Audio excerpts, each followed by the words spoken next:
So both camps still existed when we were getting back together again. And which camp are our kids going to go to? And of course I wanted Kindering and he wanted Kinderland. So we said, okay, let's go visit the camps. So we spent a weekend camp shopping. And we went Saturday, we went to Kindering, which was still at Hopewell Junction in New York on this beautiful lake. Kinderland had moved to Western Massachusetts before then, in the 70s. And we go, and it's the beginning of Color War. Actually, it wasn't called Color War anymore. It was Olympics. And oh, my camp, and look how the energy and the excitement and how wonderful it was. And Mike is,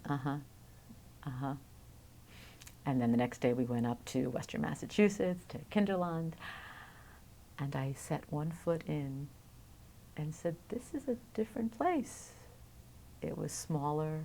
It was more intimate and warm. It was about 150 kids. Everyone was kind of mixed together, doing activities together. At Kindering, it was boys' side and girls' side, and if a girl set foot on boys' side, that was a big no-no. And it was bugles. We had reveille. We had bugles to tell us when to go to activities and bugles to tell us to go to lunch.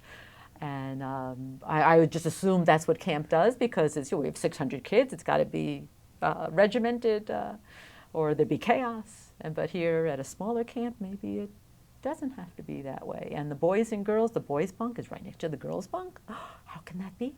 And they're all having activities together. And what really was the final convincing event was after dinner, every day, the whole camp gets together and has what they call camp-wide share. And anybody could do anything. Somebody want to go play their violin, somebody wants to sing a song, this little one wants to tell the oldest joke in the world, and everyone is very supportive and claps and cheers.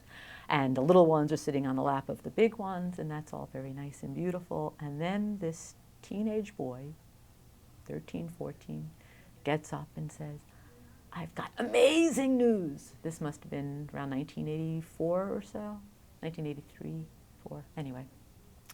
I've got amazing news to share.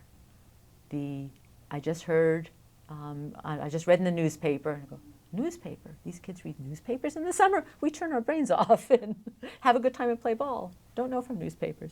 I just read that for the first time, we have a female vice presidential candidate. Her name is Geraldine Ferraro, and she's the Democratic nominee. So the first time a major party, Republican or Democrat, has a female vice presidential candidate. And he was so excited. And I thought, what planet am I on? That a teenage boy would be interested, would be excited about a woman vice presidential candidate. And that was the final convincing. I think our kids are going here.